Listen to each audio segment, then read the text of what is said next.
My name is Maren Castelliano, and I'm 32 years old. Last Thanksgiving, my father introduced me to 16 relatives with one word, the server, and paused for the laugh, because he always gets the laugh. I was standing there in the apron I'd tied on to cook a meal I had made from scratch, and I smiled the exact smile you learn to wear when a joke has been repeated so many times it stops being funny and starts being your job title. What none of them knew, what none of them could have known, was what I had already quietly decided to do the next time my mother raised her glass to my sister. I watched her hand move toward the stem of that glass, and something in me went very still. Welcome to the quiet ones, where the person nobody notices at the table is usually the one who's been holding it together the longest, until the night she isn't anymore. If you know a family that keeps score like it's a sport, stay with me. And if this story lands somewhere true for you, tell me in the comments, and don't forget to subscribe. Every family runs on a ritual, and ours had a shape you could set your watch by. My parents' dining room holds 10 people if everyone squeezes, 16 if you haul in the extra table from the garage and ignore the mismatched legs. I was the one who hauled it in. I was the one who steamed the tablecloth, brined the turkey 2 full days ahead, and drove over at 6:30 that morning while everyone else was still asleep in their own beds. By the time the first cars rolled up, the smell filling that house was mine, though not a single person would ever call it that. I tied on the apron out of pure habit, the way a paramedic clips a radio to their belt without thinking. And then I did what I always do. I served. I refilled. I cleared.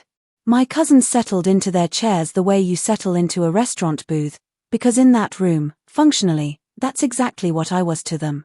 My father sat at the head of the table, beer in hand, wearing the particular calm of a man who has never once wondered who cooked the food in front of him. My mother drifted from conversation to conversation, squeezing shoulders, laughing her hostess laugh. Nobody was unkind yet. That's the part outsiders never understand about a house like mine. The cruelty rarely shows up first, and it's almost never loud. It arrives at dessert, dressed up as a toast, with everyone's eyes on the glass. I knew what was coming. I could have walked out before it did.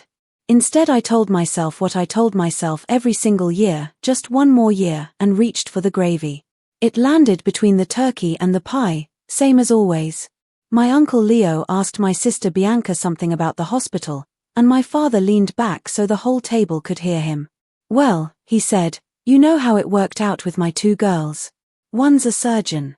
He paused. My father has flawless comedic timing. The other one waits tables. 16 people laughed. Not cruelly, and that's the part that stings worse. It was the warm, comfortable laugh people give a bit they've heard 100 times and still enjoy, the way you laugh at an uncle doing the same card trick every Christmas. My aunt pressed a hand to her chest. Some teenager snorted soda through his nose. My father looked down the table at me, satisfied, the way a man looks at a joke he knows still works every time. I was standing at the sideboard holding a stack of dirty plates, still in the apron, and I did the thing I've done at that table since I was 18. I smiled and let it pass.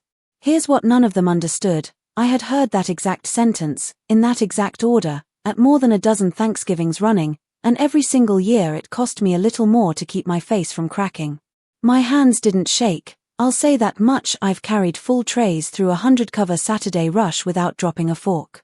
I set the plates down slowly, one at a time, and thought about the apron string digging into my neck, and about my grandmother resting in the next room, and I didn't yet know that this would be the very last year I ever did this. I can still picture the refrigerator from my childhood kitchen exactly. My mother kept it like a display case. Bianca's report cards went up at eye level, held with little ceramic magnets shaped like seashells. When she made honor roll, the certificate got a frame in the hallway. My grades were fine. That was always the word used, fine. And fine never earned a magnet. I learned early that in our house, achievement wasn't something you were allowed to feel quietly, it was something you had to post. Bianca was 2 years older and gifted at exactly the things our parents had decided were worth counting: exams, medals, the clean unbroken line from high school to college to medical school my father could recite to a total stranger in a single breath. I was good at things that don't fit on a refrigerator door. I could read a room in under 5 seconds. I could keep 8 tables happy simultaneously and still remember which kid at table 3 couldn't have peanuts. Nobody frames that kind of skill. And whenever the comparison started and I felt myself shrinking against the counter, there was exactly one place in that house where the scoreboard couldn't follow me down the hall, past the framed certificate, into a warm kitchen that smelled like flour and thyme, where my grandmother always stood at her stove. She never once asked about my grades. She handed me a wooden spoon and made space at the counter, and that was the first place in my whole life I got to just be enough, without qualification. I was maybe 11 the first time she said it to me. I'd walked into her kitchen after a parent-teacher night that had gone the way it always went, with Bianca's name spoken like scripture and mine offered like an apology. My grandmother, Alba, I only ever called her Nonna, was rolling dough, and she looked at me over her glasses and read the whole evening off my face before I said a word. She wiped her hands on her apron.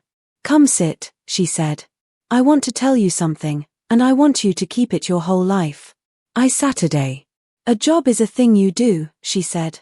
"It is never a thing you are." I didn't understand it then. I thought she was just being kind. It took me 20 years to realize she'd handed me a weapon. That kitchen doesn't exist anymore. The old house sold years ago. Nonna lives now in the small in-law suite my parents added onto their own kitchen, close enough that on a good day you can hear her humming through the wall. She's 86. 14 months ago a doctor who was not my sister said the word we'd all been dancing around, dementia. Now there are good days, and there are days she calls me by my mother's name. On the good days she is completely, fiercely herself. And that was the whole reason I was standing in that apron at all, because the good days were thinning out, and I'd made myself a private, stubborn promise that while she was still around to witness it, this family would stay in one piece around her. I had no idea yet that keeping that promise and keeping myself were about to become two entirely separate things. Here's what my family has never bothered to learn about me: I'm genuinely excellent at what I do. I don't bus tables at a diner off the highway. I run the floor at a farm-to-table restaurant downtown that's booked solid 3 weeks out. On a Saturday night, I am effectively directing air traffic for a 100-person dining room and a kitchen crew of 12. I know wine pairings. I know how to tell a table their entree is running 20 minutes late in a way that makes them feel cared for instead of forgotten. I trained more than half the current staff. When the owner talks about opening a second location, my name comes up first. I built that with her, he tells people. Nobody handed that to me off a refrigerator door. I own my car outright. I sleep fine at night, which is more than I can say for my father, who has spent his whole life measuring worth in job titles and still seems to be losing. So when he calls me the server, like it's the punchline of my entire existence, the strange thing is, it barely touches my pride anymore. I stopped needing their approval a long time ago. I built a life at a safe distance on purpose. That's the part people who ask why did you keep going back never understand. I didn't keep going back for them. I didn't go back hoping to finally win. I went back for one person sitting behind that wall, humming a song from 1963, running out of good days. Everything I let that table do to me, I let happen because leaving meant leaving her, and on some level my father always knew exactly which door I could never walk through. My mother raised the first glass right after the joke landed, before the laughter had even faded. She does it like someone who's rehearsed it. She stood, tapped her fork twice against her wine glass, and the room quieted in a way it never quieted for anything I said. "I just want to say," she began, already misty, "how proud we are of Bianca. Here it came, the residency, the department award, the patient who'd written a letter thanking her personally. My mother has the whole resume memorized and recites it yearly like a psalm." The table murmured and nodded and lifted their glasses toward my sister. "To Bianca," my mother said. "To Bianca," they echoed. And I watched my sister do something I had never let myself really see before. She smiled. She said thank you. And her hand, reaching for her own glass to accept the toast, was not steady, the smallest tremor, there and gone, the kind of thing you'd miss unless you'd spent 15 years learning to read a room in 5 seconds flat. I noticed something else, too. Bianca lifted the glass, touched it to her lips, and set it down again without drinking. There was a water glass in front of her, and she reached for that instead. I filed it away without understanding why, and that night, for the first time, I actually looked at my sister, not the finished portrait on the refrigerator, not the one who always got the toast, but a person who might be holding herself together with both hands under the table while everyone applauded. It changed the shape of everything that came after. I retreated to the kitchen to plate the pie, and while I worked I let myself count, just once, everything in that room that belonged to me. The turkey, brined, roasted, rested, carved by my hands. The stuffing, Nonna's recipe, made by me, because my mother's version comes from a box and everyone knows it and nobody says so out loud. The gravy, the green beans, the rolls, the cranberry sauce that wasn't from a can. I'd shopped for it, paid for half of it, started before sunrise. And I was also, though it took saying it plainly in my own head to feel the full weight of it, the one who scheduled Nonna's homemade, who carried the laminated card of her medications in my wallet, who drove her to the neurologist because my mother couldn't get the afternoon off and my father isn't good with that stuff. I'd done all of it quietly, the way you wipe down a table between courses, and I'd told myself for years this was love, that being the one who holds everything together is the same thing as being the one everyone loves. Standing there with a pie server in my hand, hearing the laughter roll out of the dining room again as someone repeated the joke for a cousin who'd missed it, a question surfaced that I'd never once let myself ask. If I was this useful, why did being useful feel exactly like being invisible? I didn't have an answer. I carried the pie out smiling, because that's the muscle 2 decades in service builds, the one that lets your face do one thing while everything underneath does another. But the question had come loose now, and there was no putting it back.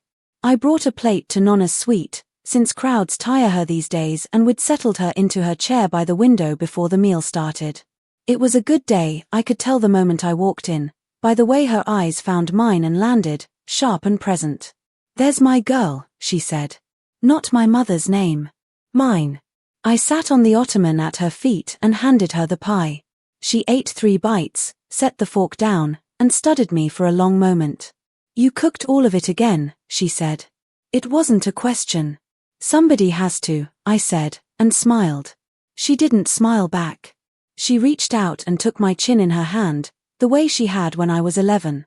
"Maren," she said, "are you happy in there, or are you only useful?" And the whole evening went quiet inside me, because in 86 years my grandmother has never once wasted a question. I opened my mouth to give her the answer I give everyone. "I'm fine, Nonna. I'm good." And she watched me fail to say it. "You don't have to answer tonight," she said gently, patting my hand, looking back out at the dark window. But I knew she'd remember she'd asked. On the good days, she remembers everything. And I sat there on that ottoman knowing I'd just been handed a question I was going to have to answer with the rest of my life. You'd think a joke like that would eventually wear out. It doesn't. Later, over coffee, a second wave of cousins arrived from an earlier gathering across town, and my father got to perform the whole routine fresh for a new audience, and there is nothing my father loves more than a new audience. "Maren's our people person," he told them, which sounds like a compliment until you hear where he lands it. "Bianca fixes hearts, and Maren," he tipped his mug toward me, "Maren remembers how you take your coffee." Warm laughter again. And then the moment that actually got under my skin, small and automatic. One of the newly arrived cousins, a woman about my age with a toddler balanced on her hip, turned to me without a trace of unkindness and said, "Could you grab me a refill while you're up? Just a splash of cream. While you're up." As though standing was simply my natural state in that house. As though the apron announced exactly what I was there for. And the part one sat with for a long time afterward is that I said, "Of course," and got the cream. Because that's the reflex 2 decades at that table had built into me, deeper than pride, deeper than anger, the reflex to smooth things over, to be easy, to keep carrying the tray. I brought her the cream. I refilled 3 other cups while I was up, because once you're moving, you might as well. And somewhere beneath the smile, very quietly, something that had been asleep in me a long time opened one eye. I didn't act on it yet. But I felt it stir, and I understood it wasn't going back to sleep. "I made the mistake you're never supposed to make," I tried to explain myself. I'm still not entirely sure why. Maybe Nonna's question had loosened something. But once the table thinned and it was just my parents, Bianca, and me around the coffee, I heard myself say it. "The owner's opening a second location in the spring," I said. "He wants me to run it. Salary, a share of the profit, my name on the paperwork." I said it plainly, no bragging, the way Bianca might mention a conference. For 1 second I watched it actually reach my father, watched him almost meet me there, and then he did what he's done my entire life. He reached right past it. "That's nice, honey," he said, in the tone you'd use for a child's crayon drawing. "Bianca, did you tell everyone about the thing with the department chair?" And just like that the light swung back to my sister, and the thing I'd built with my own 2 hands sank without leaving a ripple. Here's what I understood in that exact moment, and it landed harder than the joke ever had. Explaining myself was never going to work, not because they lacked the information, but because they weren't failing to see my worth. They were measuring it on a scale where my entire life only ever registered as a rounding error next to the word surgeon. You cannot win a rigged game by playing it more skillfully. I had spent 20 years trying to earn a seat by being impressive, and I'd only just realized the seat was never actually on offer. If you've ever been the one quietly keeping a whole family running while nobody bothers to thank you because they assume you'll always be there, you already know exactly how this feels. Stay with me, because it gets sharper before it gets clear. And if this is your story too, say so in the comments, because what I overheard next changed everything. I'd headed down the hall toward Nonna's suite to check on her, and I stopped outside the half-open kitchen door because I heard my own name. Then I heard the word facility. My parents were talking low, the way you talk when a decision's already been made and you're only tidying the logistics. After the holidays, my mother was saying, "It's just gotten to be too much. Maren can help her pack up," my father said. "She's got the time. She's got the time." They were planning to move my grandmother, the one person in that house who had ever truly seen me, out of the suite we'd built for her and into a facility, and they had decided it between the 2 of them over coffee, slotting me in as the labor who'd carry it out. Nobody had asked Nonna. Nobody had asked me.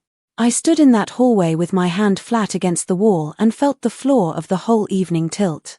It wasn't that they needed help, everyone needs help sometimes, and caregiving is heavier than anyone admits until they're doing it. It was the casualness of it, the way my future had been assigned to me in a subordinate clause. I didn't storm into that kitchen. I went and sat with Nonna while she slept, and I let the thing in my chest turn cold and very, very clear. I found my mother alone at the sink an hour later and asked her, quietly, about what I'd overheard. I kept my voice level. I've calmed angrier rooms than that kitchen. "Were you going to tell me you're moving, Nonna?" She didn't even have the grace to look startled. "Oh, we were going to talk to you about it. You're so good with all that, Maren. You have the time. Honestly, you're better at it than any of us." And there it was, laid out plain, the thing I'd spent 20 years refusing to see. I had always told myself they leaned on me because they trusted me, because I was capable, because being the reliable one meant being valued. Standing at that sink, watching my mother rinse a wine glass and hand me the hardest job in the family like she was handing me a dish towel, I finally understood the truth of it. They didn't lean on me because they respected me. They leaned on me because they didn't. In their arithmetic, my time was worth less, so my time was the time that got spent. A surgeon's hours were precious. A server's hours were simply available.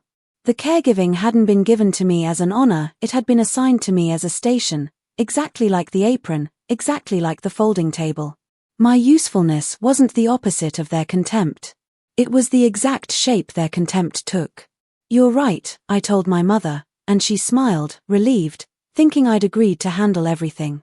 I hadn't. I'd just finally heard, out loud, the precise dimensions of the box they'd kept me in my whole life. And a box whose walls you can finally see is a box you can decide to walk out of. Nonna woke around 8, clear and present, and asked me to bring her the tin. I knew exactly which one, a battered recipe box painted with faded roses that lived in her old kitchen my whole childhood and now sits on her dresser. I brought it and sat on the ottoman while she held it in her lap with both hands, like it weighed far more than it did. "I've been meaning to give you this," she said, "while I still know to." She opened it. Inside were decades of handwritten cards, her handwriting growing shakier the closer you got to the front, the stuffing, the pie crust, the brine, every dish I'd cooked that day and every year before it, in her hand, some stained from her own mother's kitchen before hers. "These are yours," she said. "Not Bianca's. Yours. You're the only one who ever wanted to stand at the stove with me." I told her I couldn't take them, that they belonged to the whole family, and she gripped my wrist with more strength than an 86-year-old should have and held my eyes until I stopped talking. "Listen to me, because I might not have this clear tomorrow," she said. "Your father measures everyone with a ruler his own father used on him. He can't help it, and he won't stop. But you," she tapped the tin, "I raised you in that kitchen on purpose, so you'd have one room in your life where nobody was keeping score." Her eyes were wet and completely lucid. "Promise me something. Don't let them make you the help in your own family. You hear me? You are not the help. You never were." I promised. I didn't fully understand yet what I was promising. I realized, standing there, that I'd been in that house 13 hours and hadn't sat down once. I was still holding her tin, and something about that box of unscored love in my hands made the apron strings feel, for the first time, like something tied around my throat. Bianca had worked the early shift and come straight from the hospital, still half in it the way ER-adjacent doctors carry that 1,000-yard calm home with them. She'd missed dinner and arrived for coffee, and my father lit up like a marquee sign. "There she is," he announced to the room, straight from Saving Lives. He made her tell a story, and she had one ready. They always have one ready, a clean, dinner-table-sized anecdote. She told it well, the difficult case, the good outcome. The relatives leaned in and glowed at her, and my father sat back with the particular satisfaction of a man watching his best investment appreciate. I watched my sister perform being my sister, because that's exactly what it was. I could see it clearly now that I was actually looking. Every beat of the story was calibrated to give the room what it wanted, and underneath the calibration she looked exhausted in a way that had nothing to do with a long shift. When my father said Saving Lives, she flinched, just at the eyes, just for an instant, the same tremor I'd caught at the toast. She noticed me noticing. For 1 second across that crowded room, my sister and I looked at each other with no scoreboard between us, and I saw something in her face I had never once let myself imagine was there. It wasn't smugness. It wasn't the serene superiority of the girl on the refrigerator door. It was something closer to drowning. I caught her alone in the kitchen a few minutes later, both of us there on the same errand of escape, and for a moment neither of us reached for the script. She leaned against the counter, eyes closed. "You look wrecked," I said, not unkindly. She laughed, short and humorless. "I'm always wrecked, Maren. That's the job." Then, because the kitchen was warm and Nonna's kitchen had always been the one room where the truth was allowed, she said more than she meant to. "I haven't slept through a full night in 2 years. Theo and I are." She stopped. "Theo moved out in September. I hadn't known. Nobody had told me, because in the family broadcast, Bianca's life is only ever the highlight reel. "I'm thinking about leaving medicine," she said, so quietly I nearly missed it. "And I can't tell anyone, because do you have any idea what happens in this family if I stop being the doctor? I'm not a person to them, Maren. I'm a title. The day I hand it back, I'm as invisible as." She caught herself and looked at me, and the end of the sentence sat between us. "As invisible as you." She didn't say it. She didn't have to. We stood there, the surgeon and the server, and for the length of one breath we understood each other completely, that the same ruler which had erased me by calling me too little had erased her by calling her everything. Then my mother's voice floated in from the dining room. "Bianca, sweetheart, come tell the Hendersons about the fellowship." I watched my sister square her shoulders, fix her face, and go. She went back to being the trophy. But something between us had shifted, and we both knew it. I want to describe the exact moment a belief you've built your whole life on finally topples, because it isn't loud. Mine fell over while I was drying a serving platter. For 32 years I had operated on a single organizing faith, that if I made myself indispensable enough, the one who cooked, who drove, who scheduled, who carried, who never asked for anything and never dropped a plate, the ledger would eventually balance, and I'd finally be worth as much to this family as my sister's diploma. That was the deal I'd struck alone at 11 years old, shrinking against a kitchen counter. Be so useful they can't imagine life without you, and usefulness will eventually turn into love.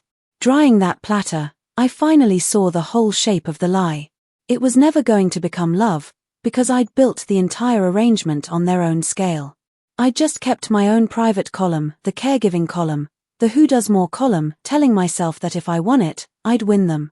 But you cannot beat a scoreboard by scoring well on it. Every casserole, every neurologist appointment, every dawn drive was one more point logged in a game rigged from the start so my points would never count. I had spent 2 decades trying to earn my way onto a refrigerator door I was never going to be posted on, and the cruelest part is that I'd done that to myself just as much as they had. Nonna's question came back and planted itself in the middle of that kitchen. Are you happy, or are you only useful? I set the platter down. I finally understood those weren't 2 descriptions of the same life. They were opposites, and for 20 years I'd chosen the wrong one. There was a showbox in the hall closet I'd been sent to dig through for a phone charger, and it tipped over, and that's how I ended up on the floor holding a piece of my father I was never meant to see. A small, cheap, battered ledger, my grandfather's handwriting on the cover, my father's father, dead before I was born. I opened it. It wasn't accounts. It was my father, entry after entry, a date, a number, a verdict. Raymond, age 9, paper route, $4.10. Could do better. Raymond, 15, summer at the mill, $92, lazy at it. Raymond, 22, foreman, still nothing to show. Page after page of a boy being weighed and found light, in his own father's ink. I sat on that closet floor and understood my father in a way that didn't excuse him but did, for a moment, unclench my fist. He hadn't invented the ruler he beat us with, he'd inherited it. He'd been measured his whole boyhood by a man who could only see a paycheck, and he'd clawed his way up chasing a passing grade he never received, and somewhere along the way the ruler became the only tool he owned for feeling anything toward the people he loved. He looked at Bianca and saw a number that finally would have made his own father nod. He looked at me and saw the low column he'd spent his whole life terrified of becoming. It was almost unbearably sad. And here's what I made myself hold on to, sitting there. Understanding where the ruler came from didn't mean I had to keep letting him lay it across my back, or Bianca's, or Nonna's. You can grieve for the man and still take the ruler out of his hands. I closed the box, put it back, and stood up. Then the evening reminded me how little time I actually had left. There was a crash from Nonna's suite. I got there first, I'm always the one who gets there first, and found her on the floor beside her chair, unhurt but frightened in a way that broke something open in me, because she didn't know where she was. The good day had ended between 1 minute and the next, the way it does now. Where's my kitchen? She asked me, eyes wide and lost. I have to get back to the kitchen. She thought she was somewhere else, some other decade entirely. I got down on the floor with her, held her hands, and talked her back slowly, the way you talk a frightened room down from a ruined night. She came partway back and let me help her into her chair. My mother appeared in the doorway, took in the scene, and said, "See, this is exactly what I mean, it's too much," and went to get my father. I knelt there holding my grandmother's hands and felt the clock in my chest finally strike a number I'd been refusing to read. She was going, not tonight, not this month, but the good days were burning down like a candle you can watch. And every single one I spent standing in an apron being the family punchline was a day I would never get back. Before I left her suite, in that fragile place between lost and found where she lives now, Nonna said it again, calmer, my hand in both of hers, not fully back but not fully gone either. She looked at me and something in her recognized something in me, older than names. A job is a thing you do, she said, to the window, to me, to the room, to 1963. It's not a thing you are. The same words she'd given me at 11 over a sheet of rolled dough. This time they didn't land like comfort. They landed like a verdict on the last 20 years of my life, because I had spent those years doing the exact opposite of what she'd told me, letting a job, first the apron, then the whole invisible second job of holding this family together, become the entire answer to who I was. I had let them define me by what I did. Worse, I had helped, by turning myself into nothing but a function, a pair of hands, a woman who was always up anyway. My grandmother, who could no longer reliably name the year, had held on to that one sentence through the fog because she'd known, maybe better than I did, that I would need it. I sat with her until she drifted toward sleep, feeling the whole shape of my life pressing down to the apron, the tin on the dresser, the crash, the toast I could still hear building in the other room, the promise I'd made an hour ago and hadn't kept for a single second since. Something had to give, and I already knew walking back down that hall that it was going to be me. Here's the hardest thing I've ever had to admit. The scoreboard wasn't only theirs. It was mine too. I'd spent the whole night furious at my father for measuring people, and somewhere between the sink, the closet, and my grandmother's shaking hands, I caught myself running the exact same arithmetic. I'd kept score my entire life: who cooked, who drove to appointments, who paid for half the groceries, who showed up at dawn while everyone else slept. I'd built a private ledger as detailed as my grandfather's, and in it I was winning. I was the good one, the one who really loved this family, and I'd been waiting years, without ever saying it aloud, for someone to open that ledger and read it out and finally declare me the winner. That was the trap, and I'd walked into it as surely as my father had, because the moment you're keeping score, you've already agreed to be measured, already accepted that your worth is a number someone else gets to tally and approve. Nonna had tried to hand me the one thing that lived entirely outside that system: a kitchen with no scoreboard, a love with no ledger. And I'd taken her recipes and used them to cook a meal I served up as proof of my own goodness. I didn't want to win anymore. That was the shift. Standing in that hallway with the toast rising in the next room, I felt the wanting to win drain out of me and something quieter, much sturdier, take its place. I didn't want to beat them at their game. I wanted to stop playing it entirely, and I finally understood there was only one way to do that. When I came back into the dining room, my family was assembling the ritual that closes every single Thanksgiving, the toast round, where everyone goes around the table with a small update, guaranteed to include one long warm stop at Bianca and one short comic stop at me, where I'm expected to deliver a cheerful, self-deprecating line about my year so the table can laugh and feel the natural order confirmed. I'd written that line in my head every Thanksgiving for a decade. I'd even half-prepared one in the car that afternoon, out of pure reflex, a small joke about the second restaurant, something that would let my father land his ruler softly and let everyone go home comfortable. My father tapped his glass. The table settled. My mother beamed. I stood at the edge of it, still up, still in the apron, still not seated, the prepared line sitting in my mouth like a coin. I could feel exactly how the next 10 minutes were supposed to unfold, the groove worn smooth by 20 years, pulling me toward the easy thing, the peacekeeping thing, the thing that would protect the fragile whole for Nonna's sake. And down the hall, my grandmother was asleep, running out of days. I almost did it. I need you to understand how close I came, because anyone who sat at a table like mine knows the pull toward peace isn't weakness, it's love, bent into the wrong shape. My father toasted the year and slid smoothly into Bianca, and the resume came out, and the room warmed, and I watched my sister accept it with that same steady smile and those same unsteady hands, and every cell in my body trained since childhood leaned into the groove. Just do the bit. Just take the laugh. Keep the night whole. Nonna wants the family together. You promised her the family together. If you break this, you lose the table, and if you lose the table, you lose your seat by her chair, and she has so little time left. It was a good argument. It was the argument I'd used to keep myself in that apron for 20 years, and the terrible thing about it was that it was built from real love. I did want the family whole for her. I would have given nearly anything for one clean, warm Thanksgiving before the fog took her completely. And that was exactly the trap my father's entire world runs on, that the people who love the hardest will absorb the most, will carry the most, will swallow any humiliation to keep the thing from breaking. My want and my need stood on opposite sides of that table, staring at each other. To keep the family Nonna loved, I had to keep being erased. To stop being erased, I might have to break the family in her last good season. There was no version where I got both. My mother stood and tapped her glass a second time that night, and I knew before she opened her mouth exactly what was coming, because it had already come once. I have to say it again, she said, glowing, lifting her wine toward my sister. Bianca. We are so proud of you. Our daughter, the surgeon. The table lifted their glasses a second time. Someone started clapping, and then they were all clapping, warm and easy, applauding my sister a second time in one night for the crime of holding the right title. I watched two things happen at once, and together they broke me open.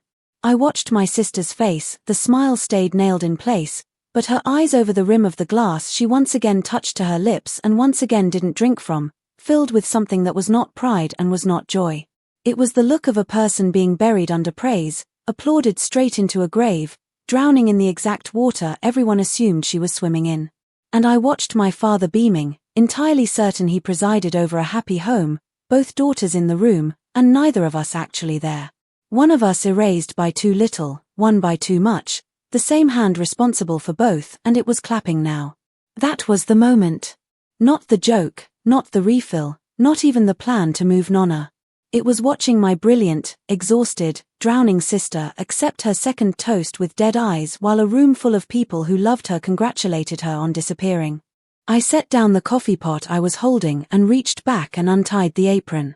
I want to describe this precisely, because it was the smallest gesture, and it ended one entire version of my life.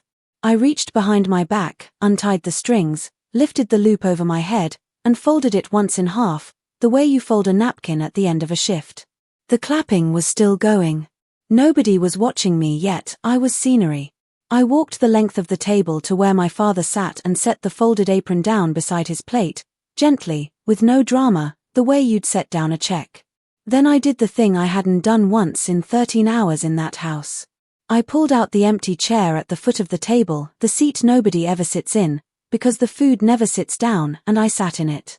For the first time in my adult life, I sat at my own family's table as a guest. The clapping faltered. You could feel the room's attention swing the way a restaurant floor goes quiet when a glass breaks somewhere out of sight. My mother's toast hung half-finished in the air. My father looked at the folded apron beside his plate, then at me sitting where I had never once sat, and his face did something complicated, because he could feel a rule being broken but couldn't yet name which one. "Maren," my mother said. "Honey, we're not finished." "Could you sit down, Mom?" I said quietly. Not sharp. Just finished. She sat, more from shock than obedience, and into that first pure silence my father, trying to reclaim the room, reached for the oldest tool he owned. He smiled and opened his mouth for the laugh that had never once failed him. "Well," he said, spreading his hands, "looks like the server's finally taking a break." "I'm not the server, Dad." I never raised my voice, that's the part I'm proudest of, looking back. I never raised it once, the entire way through. I just said it plainly into the quiet, and the plainness landed harder than any shout could have. "I'm not the help. I'm your daughter, and I'm done keeping score." He blinked. "Nobody's keeping score, sweetheart. It's a joke, you've made that same joke at this table for 12 years, I said. "I've counted." I let that sit. And tonight I finally understood why it works. It works because everyone here has quietly agreed that a person is worth exactly what's printed on their business card. That's the entire joke. That's the only reason it's funny. The room had gone dead silent. Even the kids had stopped. My father's smile stayed on his face, but it had gone rigid, a smile with no engine behind it. "I'm not doing it anymore," I said. "I'm not doing the bit. I'm not the one who's always up, always carrying, always available because my time is the cheap time. I'm not going to cook the meal and schedule Nonna's care and drive her to appointments and then sit quietly while you introduce me to strangers as a punchline." My voice never rose, but something underneath it had turned to iron. I did all of that for years and told myself it was love. It wasn't love. It was a job you assigned me so none of you would ever have to actually look at me. I quit that job. Effective now. My mother's hand went to her throat. My father had gone a color I'd never seen on him. Somewhere to my left, very softly, I heard my sister set down her glass. My father found his footing the way men like him always do. He went on the attack, because to a man who only owns a ruler, being questioned feels identical to being struck. "You know what your problem is." His voice was climbing, the composure cracking. "You've always been jealous of your sister. You couldn't hack what she did, so you went and started pouring drinks, and now you want to stand here and lecture this whole family." "Dad." Bianca's voice, quiet, but it cut straight through him, because Bianca never interrupts him. Bianca is the trophy, and trophies don't talk back. He stopped, startled, but I answered first, keeping my voice level, because I could see that my calm was the one thing in the room he had no tool for. "I'm not jealous of Bianca," I said. "I love my sister. And if you'd ever once looked at her instead of her title, you'd see she isn't okay and hasn't been for years. The reason she can't tell you is that the second she stops being your surgeon, She's terrified you'll look at her the way you look at me." Bianca made a small sound. My father's mouth opened and nothing came out. "That's what the scoreboard does," I said, quiet, level, to the whole table now. "It doesn't just crush the one on the bottom. It hollows out the one on top. You've spent 30 years so proud of one daughter and so amused by the other that you never noticed you were losing us both, the exact same way. I wasn't doing it to win, I want that understood, because it matters." I felt no triumph watching his face. I was simply, finally, telling the truth in the one room where it had been forbidden my entire life, and the cost of it was arriving in real time, and I paid it with my eyes open. Then it broke, the way these things break, all at once and in several directions. My aunt stood, scandalized, announcing this was no way to speak to your father on Thanksgiving, and gathered her coat and her husband, and the leaving started, chairs scraping, that awful murmur of relatives finding urgent reasons to be in their cars. My mother was crying now, the surface she'd spent 40 years polishing collapsing in front of everyone. "How could you," she said, in front of the whole family, "how could you do this to us?" And I realized she wasn't grieving anything I'd said. She was grieving the smooth photograph of a happy family she needed more than she needed either of her actual daughters. My father had stopped speaking entirely and was staring at the folded apron by his plate like an accusation, which I suppose it was. I felt the cost land, full weight, exactly as I'd known it would. This was the family Nonna loved, splintering in her last good season, and I was the one who'd struck the match. I would very likely lose my easy access to her now. My parents controlled that suite, that door, and I might have traded my grandmother's final months for one night of finally telling the truth. I'd counted that cost before I ever untied the apron. I chose anyway. Choosing anyway is the only kind of courage I've ever really believed in. The room was emptying around me. Then I turned to the one person still sitting at that wreck of a table, my sister, who hadn't moved, and I held out my hand across the ruins of the meal I'd cooked, and I said the only thing left to say. "Bianca, set your glass down. Come with me." She looked at my hand. She looked at our father, who was even now, even wrecked, still the center of gravity in her whole life, the sun she'd been orbiting since before I was born. Everything she was, the title, the toasts, the framed certificate, the safe, warm approval of a room that had never once made her prove she was more than her job, all of it lived on that side of the table.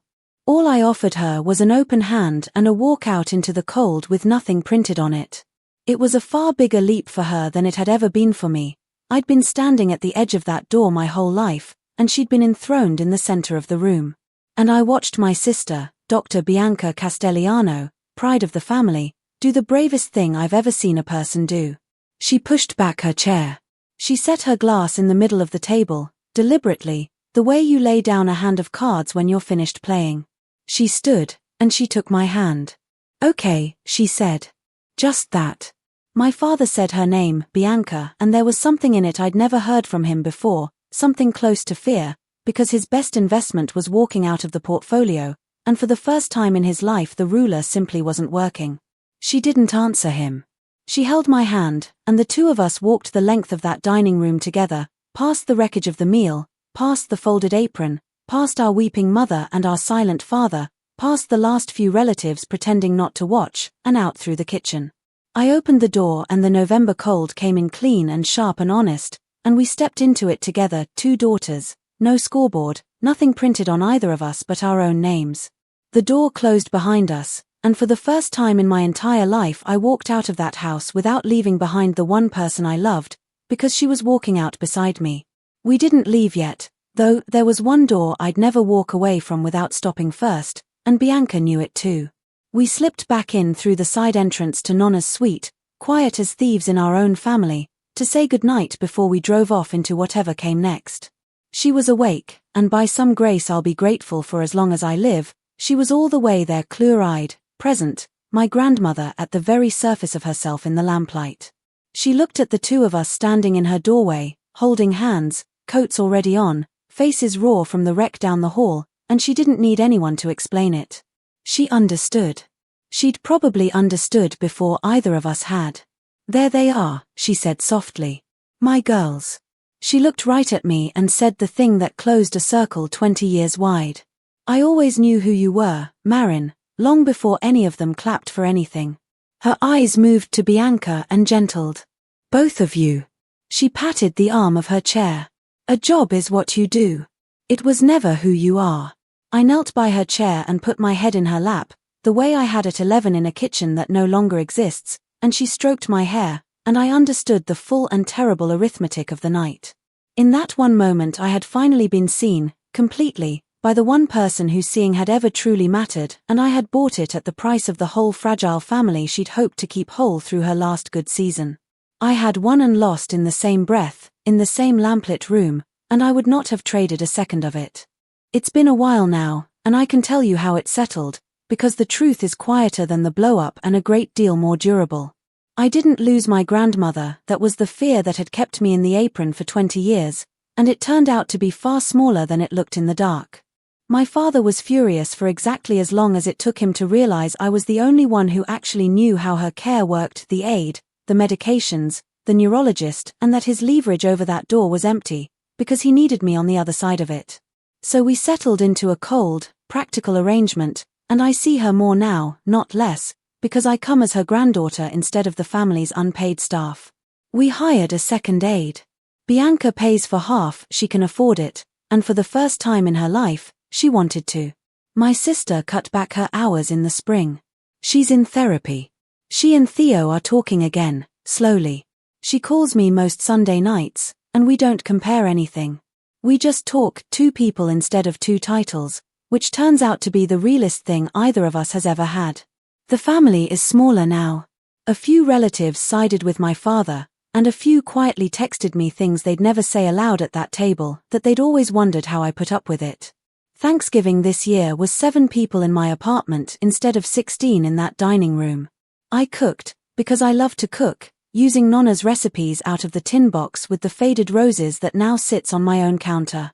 But this year I cooked because I wanted to, and when the meal was ready, I took off my apron and sat down and ate. I won't tell you my father changed, because he didn't, not really, and I'd be lying if I dressed that up for you. He still measures people with the only ruler he was ever handed. He still brings up Bianca's title to anyone who'll stand still for it, though the audience keeps shrinking, and he never says it to her face anymore, because she doesn't come when he calls. My mother wavers. She phones sometimes and we talk about Nonna, and once, near the end of a call, she said, "I don't know how it all got so," and couldn't finish the sentence. I let the silence be kind and didn't finish it for her.